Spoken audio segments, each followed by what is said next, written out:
Says we're live. All right, I would like to call the January 5th, 2022 Utilities Committee meeting to order at 7 o'clock PM. I'll start with the roll call of Ms. Durbin Yes. and Mr. Richard. Yes. And I'm also present. We'll go ahead with the approval of the meeting minutes from the November 3rd, 2021 regular meeting. So if I can have a motion to approve the minutes of that meeting. Ms. Chairwoman, I would make that motion to approve the minutes from our November 3rd regular utilities meeting. Well, I wasn't there, but I'll second Okay. So the minutes are approved as presented or amended, or they are approved as presented. So with that, can I have an approval of the agenda as published, if there are no additions to the agenda? I'll make a motion to approve the agenda. I'll second that. All right, all in favor say aye. Aye. All right, motion carried, and the agenda is approved as presented. So we'll move into the discussion items of just the utilities discussion. So we wanted to meet tonight just to kind of have a little bit of discussion about some of the utility things that have been going on. I kind of wanted just to start out with just the new notification that is in the January bill, are going to be in the January bill. Just starting out, that is the TTHM notification. It's not a new violation in any way. The EPA just had they asked that we put some new information out so that there's no confusion with notifying the public. So there will be a new kind of insert in the bill, but it's not a new violation of any sort. It's just kind of recapping what has already been sent out. So that's kind of just how I wanted to start the discussion, just that people will be seeing that. What was it that they didn't like? There was a sentence essentially they didn't like in the letter that we just got. They send us a template, and in that template, we are able to put in these are those measures we're taking to try and mitigate the problem. So we've listed out flushing, all the things we're doing. From the time we received the notice of the violation to the time we had to send the notification out, which is 30 days. We did some additional testing to see where our TTHM levels were, and they were significantly lower, so we also added that to the notification to let people know that we've done subsequent testing in the year below the EPA's level. EPA calls and says, hey, you gotta take that out of there, that confuses people. So we had to send it out again, and removing the portion where we notified people when we did additional testing, the numbers 0.34 or something like that. So we were well below the EPA's level, but they said that's confusing, remove it and send it out again. So at the top, you'll see where it says revised notice.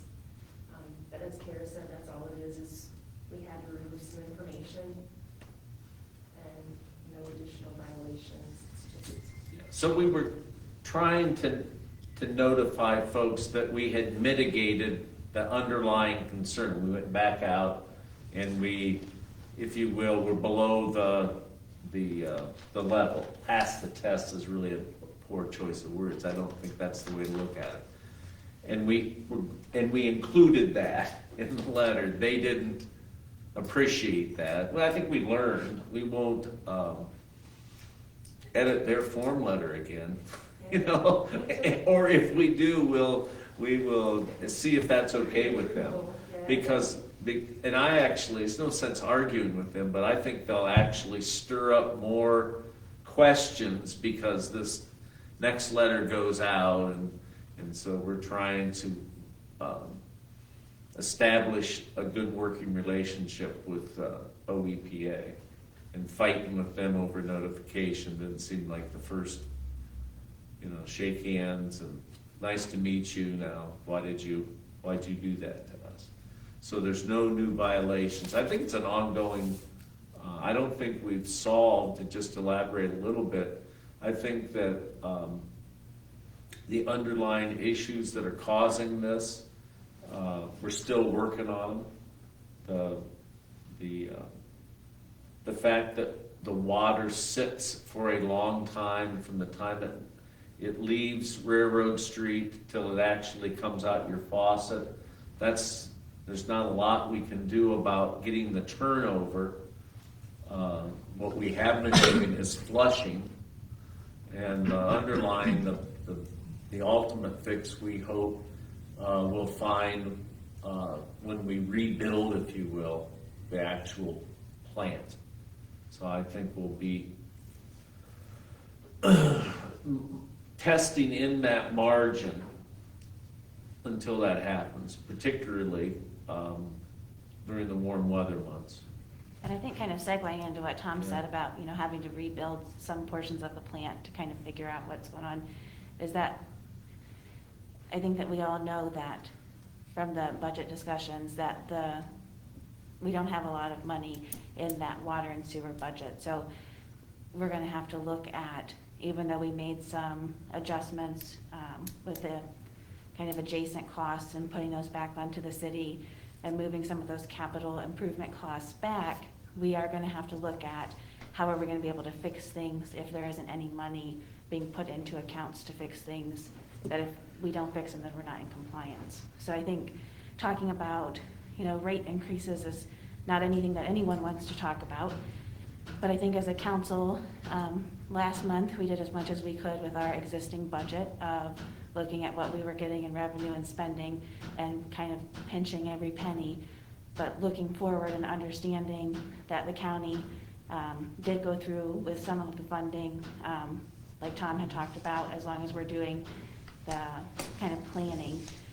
They put about $1 million into that, but we're still going to need some more money to make the improvements that we have to have for the water and the sewer. So paying back those old debts for the screw pump and the lift station, and also kind of maintaining those plants is gonna be something that we're gonna have to look at, you know, figuring out a way to get that money. That's on the sewer side of things. Yeah, the ARPA dollars, I don't want to repeat, but what Kara was saying, that $1 million, roughly $1,070,000, I think is what the actual request was for a series of things that have been estimated, we hope accurately, in the general plan that we paid the CT consultants to develop for us. General plan for the water plant. It includes rebuilding the clarifier and a list of things I can't remember exactly. That money comes from the county's ARPA allocation. Okay, earlier last year, there was a discussion, I got $8 million.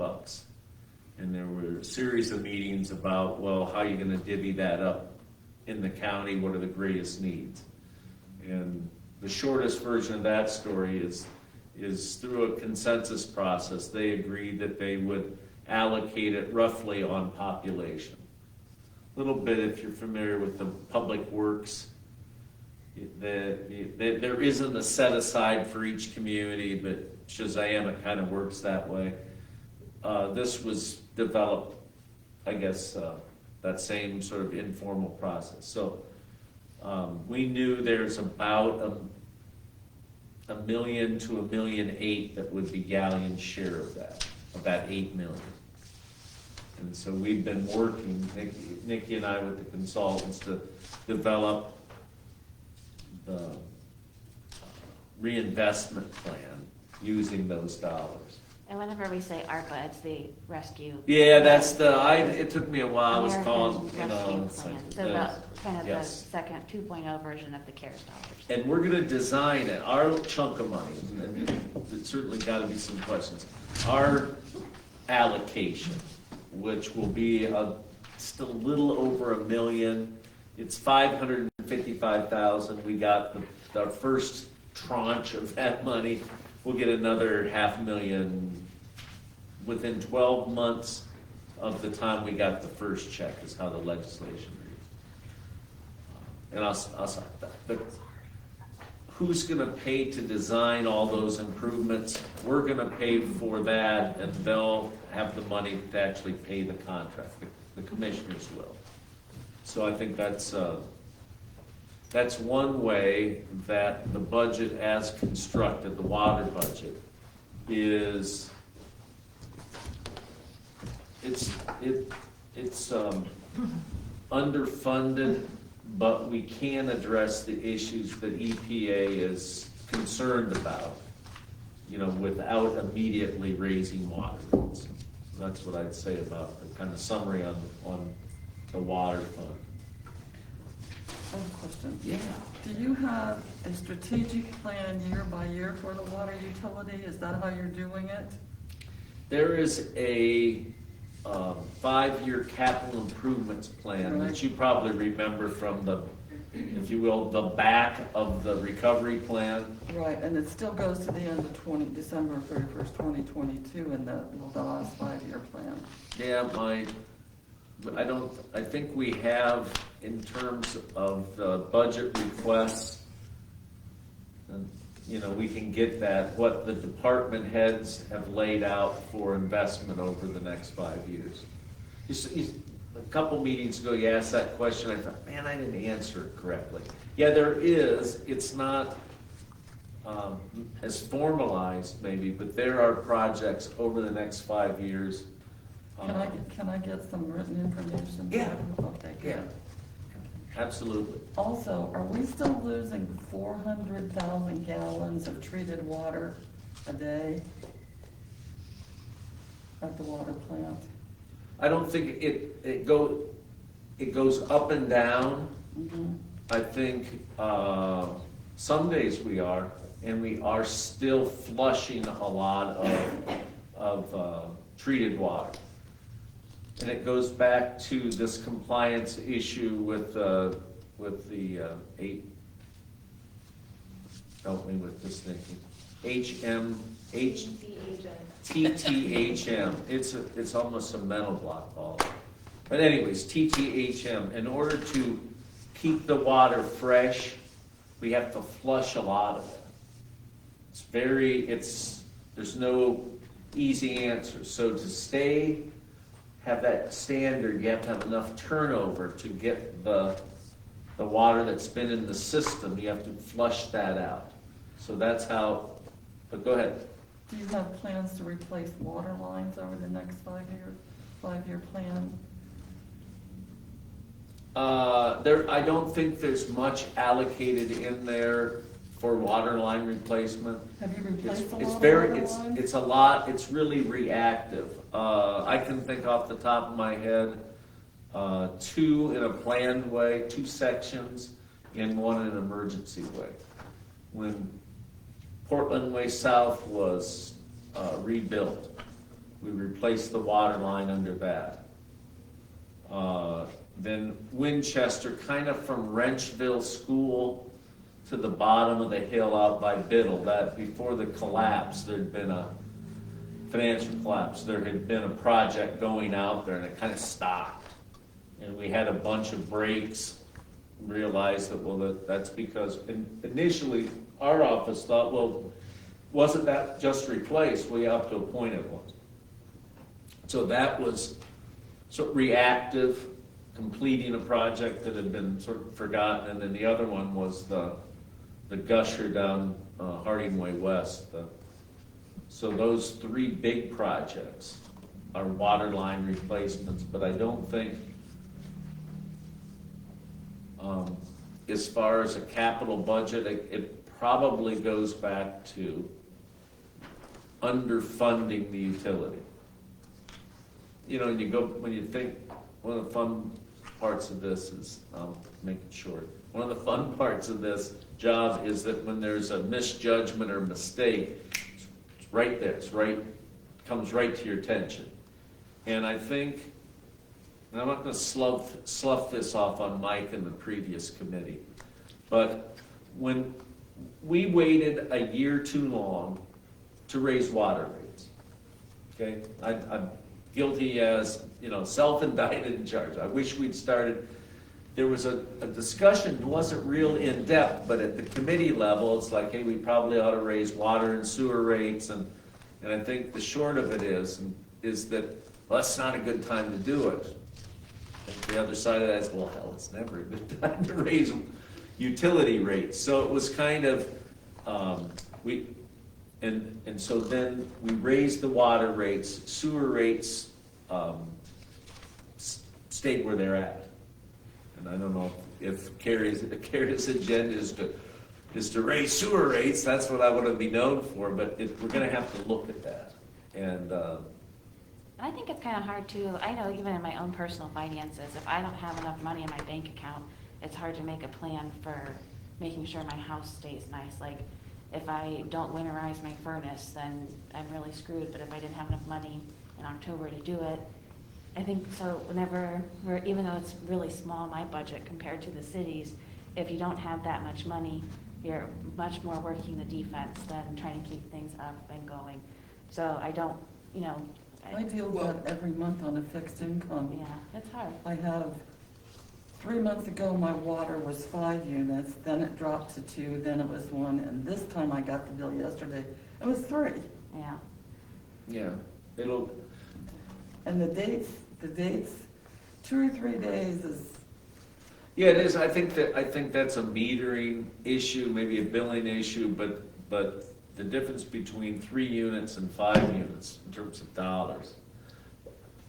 But where I think we would agree is we're trying to keep the water and sewer rates down, because I know there's a bunch of our customers that a few bucks, it's not a laughing matter that, well, that's the cost of 2 soda pops. Well, it's like, hey, it may seem that way to you, but it's pretty important if you're living on $1,100 a month. right, it's very important Yeah. to live on a fixed income with a part-time job. Yeah, And, it was $104 last month, $171 this month, and I'm going, oh, well, see, the increase I got from Social Security, that went a long way. That Yeah. was, yeah. well, I think that one of the things that, we didn't raise rates soon enough looking back now. That's my opinion. I wish we had So we now- finally got the service director to work up the nerve to, So now you have to raise them again this year, right? the way this thing is papered together, no, but you'll probably hate the projected fund balance at the end of this year. That's how I'd answer that. So we're trying to get, Brian is working on that, looking at all the revenue and gonna match that up against what the budget was passed, and then he'll be in here with some sort of recommendation to the service director about water rates and to you all about, can we go on at the same level with sewer? And just to piggyback on all this is the type of discussion back when I was sitting as chair on this utilities committee, and we looked at as a group, true that now technically council doesn't adjust water rates, okay? But we looked at it from various different ways, including the fact that, what type of impact this has on the average citizen, especially fixed income folks and all this stuff. So there was, if I remember correctly, it was kind of it was really on the edge in the sense of should we or should we not. So we decided to err on the lighter side, so to speak. I agree with Tom, we probably should have hit it again, but I think there was optimism that things were kind of trending, maybe it started to trend up, and of course then we got hit with COVID and all this other stuff, but the bottom line is though, and it's the same, the issue then becomes one of repairing. You mentioned about the old lines, the bad part about a lot of that is we have lines in this community that date back to the Civil War that are still in the ground. And I may be speaking out of turn, but in some cases we don't, I'm sure there's some that we really don't know the age of. But we know we have no lead. Well, that's the That'll be thing, the that's next thing true. But again, the bottom line playing is that pickleball on the internet with that. I think that while it's for a planning basis, a plan of having some type of funding for contingencies, but I think every community runs into the same problem where it's a reactive situation, unless you're doing like the Portland Way, and where, when that was redone, looked at the old lines, and the decision was made at the time to go ahead and replace them, especially since it's going under concrete. So the idea was, hey, we should spend the money now as opposed to having to dig up concrete later, type of thing. Yeah, it was the right decision. We actually paid cash for that, didn't we, Nikki? Yes. Yeah, so wanted to ask the question, if you track the fund balance, like it was drawing down by intent, and then there's a couple big hits, and they were those two big necessary but unplanned projects.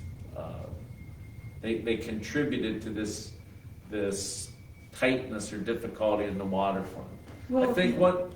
At the end of 2019, the fund balance in the water utility was $1,379,000, and then we had that big sinkhole on Harding Way Yep. and other places. So at the end of 2020, it was like $479,000, and then 6 months into 21, the last one that I had, which I'm not sure is correct, was like $379,000. This year we're all kind of waiting to see how that shakes out, but your overall point is correct, that those projects took a big hit in there. And again, we didn't borrow money, didn't want to do that. That gets into something a little bit more on water, but I've been concerned since I was mayor at the long-term debt we have in water. We can't even like turn around because there's a lot of OWDA debt. It's 4% debt. There's a lot of it, according to the auditor's report, there's a lot of water debt, so. Yeah. But is there, at some point, do you think you might have to issue bonds to fix this? No, I think that's, no, I don't think so. We're tinkering with the idea, of refinancing that before rates go up. It's 4.5%. There's still maybe 15 years that we owe on these OWDA debts. There's a bunch of interest still yet to pay. There's some that are 23 years that you still have. I know. You remember that from your years as treasurer. So anyways, in water, there's a lot of long-term debt, and so when we had those two emergencies, the one wasn't an emergency as much as there was real brittle pipe under Portland Way South, 8-inch, 10-inch, I can't remember. So really a large line. And the worry was when you went out to build the concrete pavement, you'd end up breaking it in Gusher City. So we went ahead, and ahead of the paving, we put a new line in. We didn't borrow money there because it seems to me we were, we had plenty of indebtedness there. So anyways, and we need to look at that. I think it is a remedy. The two takeaways: one is the county appears to be willing to fund the improvements of the water plant. That takes some of the urgency of we got to raise rates by a third. But we do have to have a plan on the revenue side as well as the spending side. Let me see here. On sewer, aren't you glad you stuck around, Carrie? On the sewer side, our big concern there is, and this is something that the budget assumes, that we will take the capital improvements fund and use that to refinance the screw pump and the lift station. Not real crazy about that because we're going to use that capital improvements money to pay for a debt that we've already incurred. I'd like to get a new capital improvements project out of it, but I'm not sure how else to do that. Now, this is at the water plant? It's the two projects, the screw pump at the wastewater plant and the lift station at Charles Street. So what we've been doing is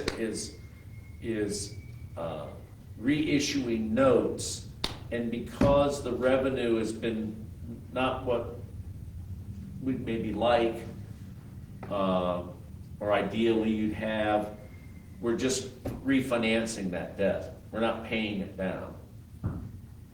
That's not a good situation to be in, and I really don't want to dissipate or drain down this capital improvements fund just to keep staying on the treadmill of debt reissuance. So that's something we're gonna have to look at. Y'all's gonna have to look at or something, because I think, go ahead, please. Oh, I was just gonna say, ask, what's you say the screws out there, and the lift station, is that the only two things that we have? You'd see it on the spreadsheet, the bands, bond anticipation notes, those are the only two. Right, I knew, Yeah. is there anything out there, that's debt? Yeah, Okay, is there anything out there that we have to look at in the sense of updates that? oh yeah, that goes to, hell, Mike, that goes to Paula's question about do you have a capital improvements plan? Yeah, Doug Bagley, if he was here, he'd pull that, why I sure do. I hope somebody listens to me, because we've been deferring it back, because in my mind, you get to it's easy here to say, well, let's do 15% increase. That's what the consultant we hired on water, what'd they say, 19 or? First it was 20 over the next 20, 20, 20, and then 10, 10, and then I think she came back at 15, 15, 15, and then, 5 years at 15. So her recommendation was pretty drastic increases for the next 5 years. Smart person, she's really a nice person, but she lives in Michigan. She emailed the report, I don't know, she'd come down, but it's easier for her to make those recommendations than for us to stick our customers with it. That's not, it's just it's a tough call on that. So anyways, I think the budget will be okay for this year, but I'm not real comfortable with how we're gonna reissue the debt in those two key sewer projects. And the committee may wanna, we should work on it, look at some different variables, go back to what the consultant gave us to start with. It'll make your hair turn white. No, I don't think that's a problem. I mean, it'll. Well, didn't you replace a screw pump at the wastewater about 3 years ago? It's a little, time flies when you're having fun. It's a little bit longer than that, but yes, we did. Yes, And we issued debt to pay for it. right. That's the debt. So there's another one out there that needs to be replaced? No, we have to pay down the first one. Okay, That's what we haven't been doing. We've just been reborrowing the money. okay. And, The other big one is that the, generator, there's a generator. The other thing is the debt on where's that paid for, the dryer, I wanna call it. that's in their longer term debt. Okay. Yeah, it Yeah, but is. it's in there. Yeah. So I'm assuming that the equipment at the water plant, at the main water plant, is all original equipment, am I correct? in No, they saying that? rebuilt it about 2000-ish. I think the last major. was- So it's over 20 years. And the wastewater plants, not to try to be funny about it, but it's 40 years old.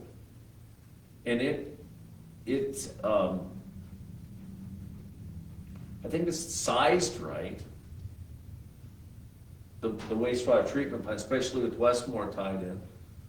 But we produce too much water, and I'm getting all over the map, so I'll wind up. We have the capacity to produce 4 million gallons of water a day. talk about, you know, whose idea was that? I mean, it was worth tracking them down. We use about 1 million, a little more on the high water months. And we have the capacity of 4 million. And so our support system, our water towers and our major water lines, they're looped, but they're so dang big that that's where we run into the development of the carcinogenic causing, better success that than getting the name right. Well, But that's where back in 2000, the population was much more than it is now. I don't want to argue about it, but I would say not, maybe 10 or so percent, maybe 15,000 to 12 I don't know what they were thinking though, because 4 million is more like a 35 to 40,000 person town or Yeah. customer town. I don't know what. Do we sell a lot of water? Not that much, not that much. So anyway, so we got some tough decisions on sewer. I would like to, as you look at, we talk about how to raise, whether to raise the rates. I'd want to come up with a plan that pays down some of those bond anticipation notes. If you can look at the capital improvements fund as a rainy day fund, and what it kind of is like is spending down that rainy day fund to pay for past investments, sort of depreciated debt that we aren't paying down on a schedule. I'll leave this topic by saying when you look at what the interest rate was on those 2 notes we're talking about now, lift station, you'll see it's really ridiculous. It's function of all that free money. So I think it's 1.5% that we borrowed last summer. So it's really tempting to just roll the notes. Come on, let's just fill up the tank and keep going. That's not, but we still have that underlying principle that we gotta tackle. And we can renew, that's all I'll say. I would like to get some capital improvements out of that capital improvement instead of pay for past capital improvement dollars. But that's the best we have right now as a solution. You have a question? Yeah, what's the estimated cost of doing the upgrades to the water treatment plant? Well, what the commissioners approved is about 1,070,000. I got to get better at bringing that stuff to meetings, but it's itemized. Right, but we that's know, about yeah, the total ballpark figure there? yeah. I think everyone who is contemplating building stuff is worried about what the bids will look like. Right. We have estimates from engineers and sort of a wild guess. What's that called? Dividing rods. They're trying to guess how much the things are going to cost. So, What's the age of the water treatment plant? these improvements that we're talking about are roughly 20 years old. Okay. And most of that stuff is near being paid off or paid off.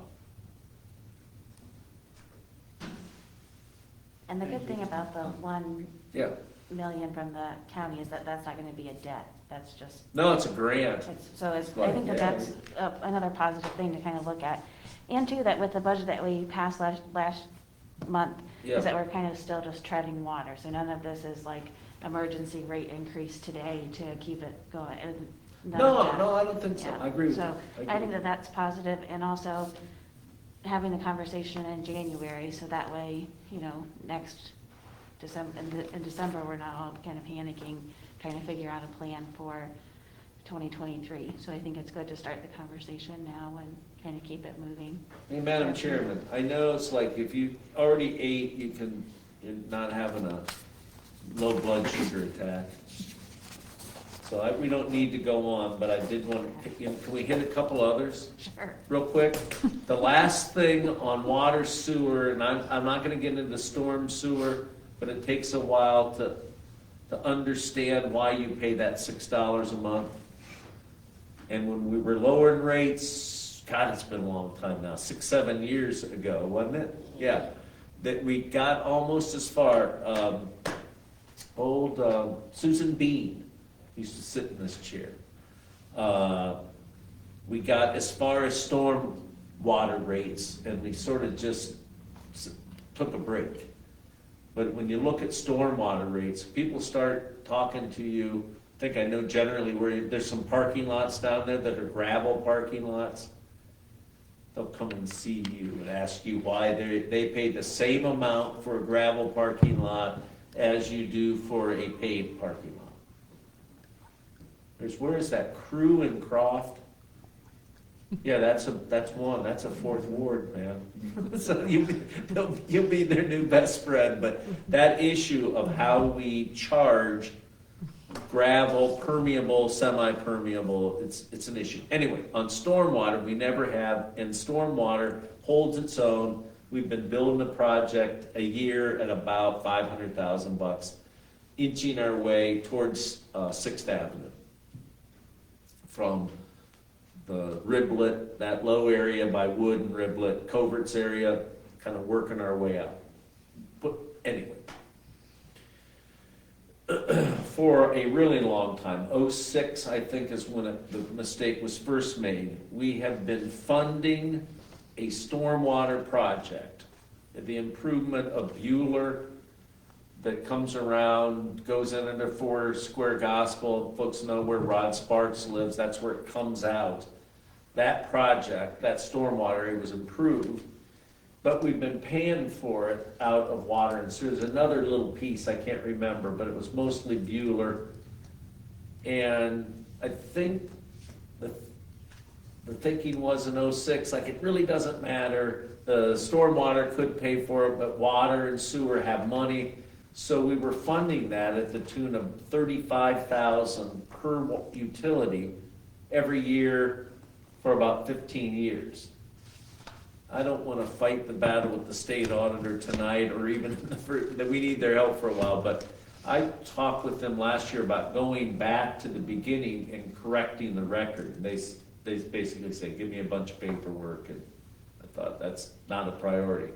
But the budget, this budget does have the stormwater fund picking up $35,000 worth of debt from the water and the sewer fund. So it's it's just worth mentioning, but shifting it to the stormwater area. What's the balance on that? I don't know, 35 times 15, a couple $100,000 probably. That's a good question, we can get you the answer. But we have 15 years yet to go. I'm almost certain it was amortized over 30 years. We're halfway home. So, when you were treasurer, there were like so many things we're trying to get our hands on, our minds around. The idea that some of that debt that we inherited should, being paid out of the wrong fund. It never dawned on us, on me at least, until we started going through. They were probably just looking for money just to keep it, because there wasn't a lot of money in 2006. I know it seems that's what they did, Paula, and I don't want to fix historically, but we did correct. State auditor said, yeah, we don't care as long as OWDA gets paid, we don't care where the money comes from. So if you got into the smaller detail of this budget and the debts and those two funds, you'd run into that and ask, you might have a question or two on that. Okay, so thank you for, there were a handful of issues. I'll honestly make this quick. Electric. There were a handful of issues that weren't resolved from last year coming into this year. The big one, whether or not to sell to AMP our transmission system. So think of the high wire that connects our substations. Okay, most of the poles are as old as anyone in this room. They've been there, literally, I'm not trying to be a funny man, that for a really long time, and it's generally shared that that's the next part of upgrading our system that we need to tap. AMP had a plan, a way to acquire those transmission, assets. And we looked at it. We in fact spent about $45,000 having our system evaluated, so we knew if we sold it to them what it would be worth. It's kind of complicated. The shortest version of the story is AMP's interest in doing that kind of waned. I don't think, this is the last committee, I don't think we wanted to be, pick me, we'll be the first folks to sell their transmission system. There's residual doubts about AMP in the community. There's residual doubts about AMP all over the state of Yeah, Ohio. so I'm just being, yeah, all right, so I'm conceding it. So I think the idea of us jumping ahead and selling our transmission Well, system, they're also looking probably at ways, because coal is going, well, yeah, and they've got that big plant in Illinois yes. that we pay a lot of money for, but. We can talk about that, probably Forever, not yeah. all night unless we, No. what's that, retire to a different, different place. But I'm sure Quench our that- thirst. But here, this, if I could, the AMP-T, it's a big deal. If we don't, and I don't want to get into why we thought selling it to them would be to our advantage, because it starts to get kind of complicated. But we pay JPM, our Regional Transmission Authority, a bunch of money for transmission charges, but yet we can't access that to make capital improvements. And what AMP was saying is if we own it, we'll go to JPM and we will make a $5 million proposal to improve the infrastructure that you'd have to do on your own. So the idea, conceptually, it's worth talking about. AMP was in doing their government affairs people, they gotta get out of the office sometime. There was one meeting with the new auditor today, passing out calendars, but anyway. So I was talking with this guy and I said, AMT may come back up. So that's one issue.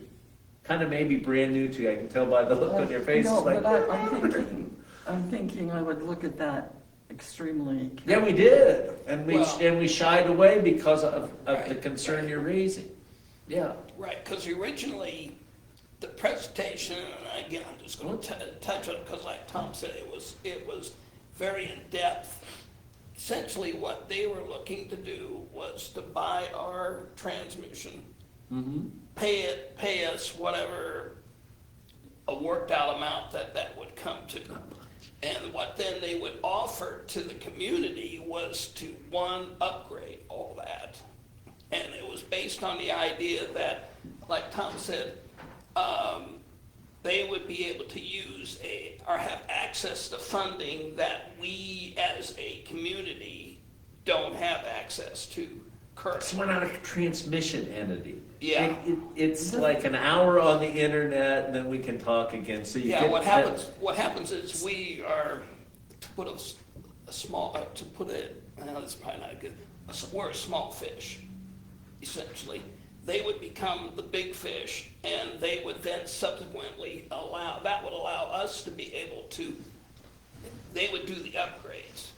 They would also was going to be offering to train our crews for any type of maintenance of those upgrades, once that all became viable. Yeah, Mike's right, we wouldn't train them as much, but when we had a problem, they would pay us. I mean, Right. we That's- maintain that right now. If something were to happen, Cuyahoga Falls, their local transmission system had a big problem. And then it caused the substation to go down, they had a hell of a bad day. If we had something like that, our crews would be in front line, and then we would bring in contractors like that. The point of all this is that in '23, large debt that you can remember, $800,000 a year from really the last of the financial calamity debt. and some of the upgrade that has been done, we'll have that paid off. And what we were hoping is to not have to maybe even flatten rates at that point, because we got rid of a whole bunch of debt. About 800, 900,000 bucks on a $13 million revenue base. That would be a nice little rate cushion. The other part. We're probably not, so we need to look at AMT and decide whether or not we want to wade back in. There is a $40,000 investment in getting our system evaluated.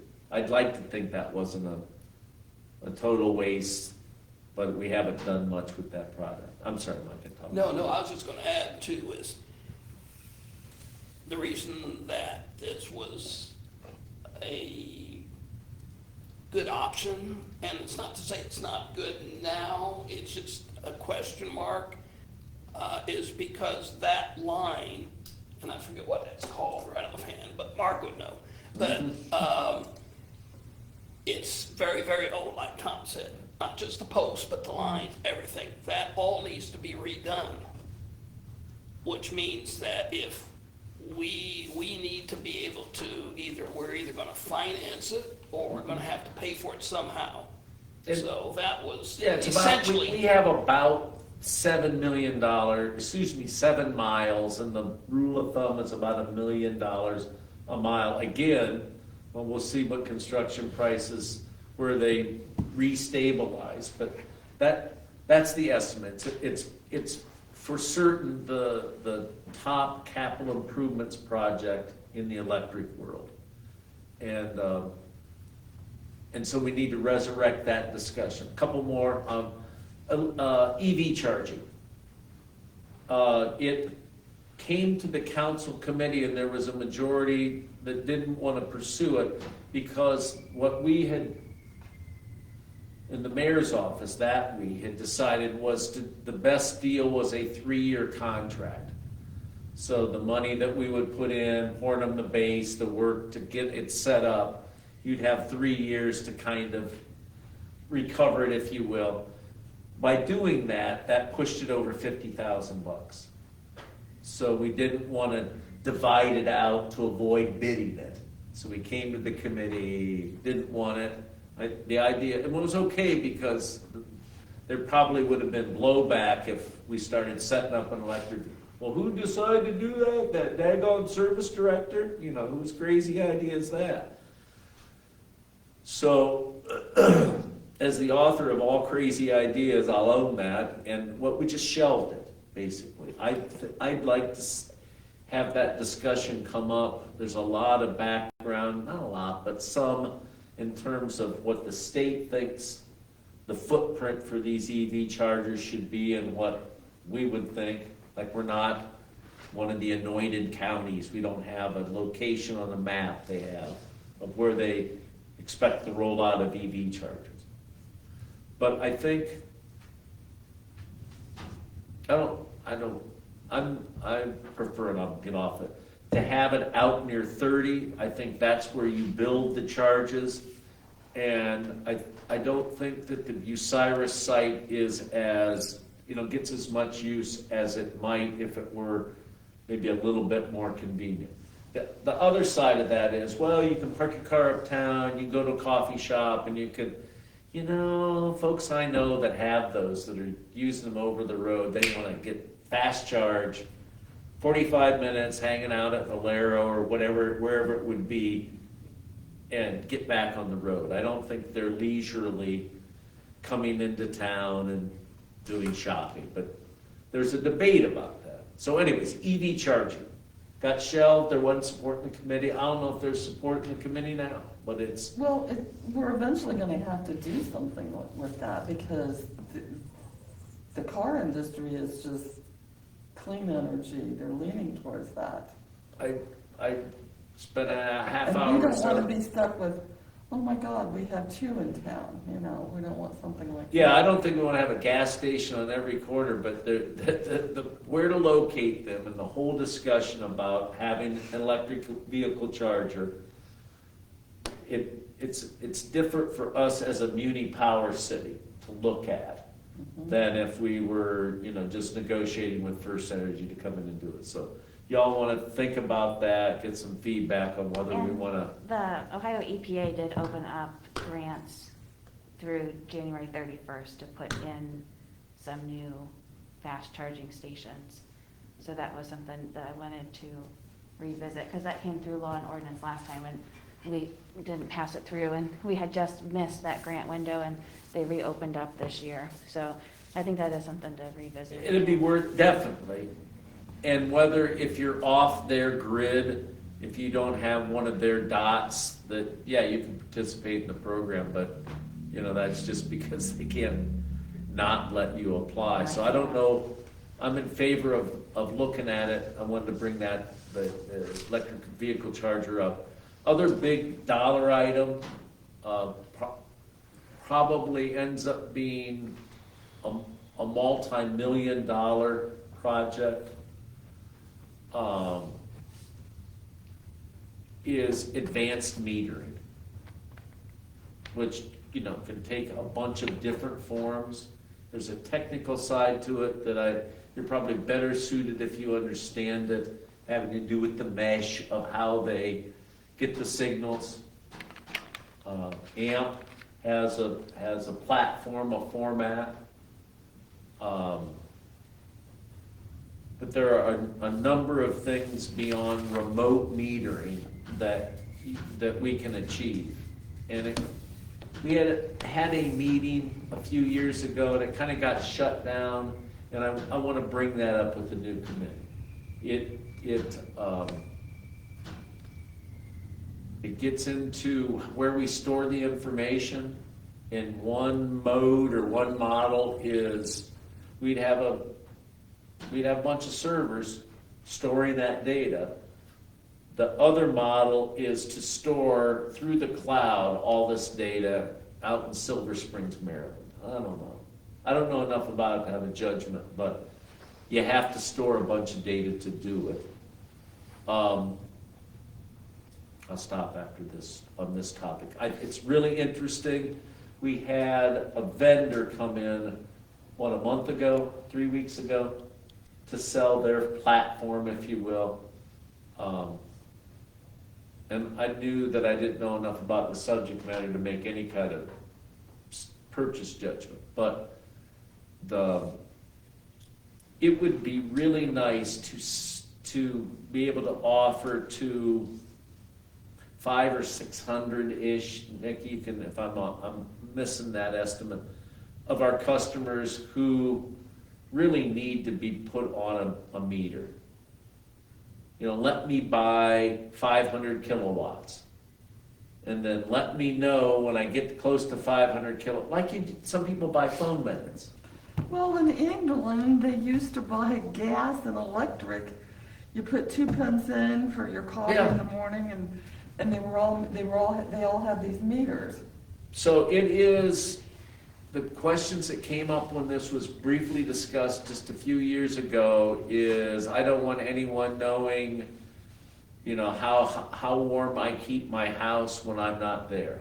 It's not to be too derisive, but it's sort of a tinfoil hat phenomenon about what they would do with all that data they have about electric consumption and what. Some of that's legit. If they're watching what you're streaming on the internet, they probably have enough information on you. But we'll hear about it if we actively discuss it. I'm not convinced we'll save any money, and then I'll wind down. I really think it's worth looking at because of the time of day we can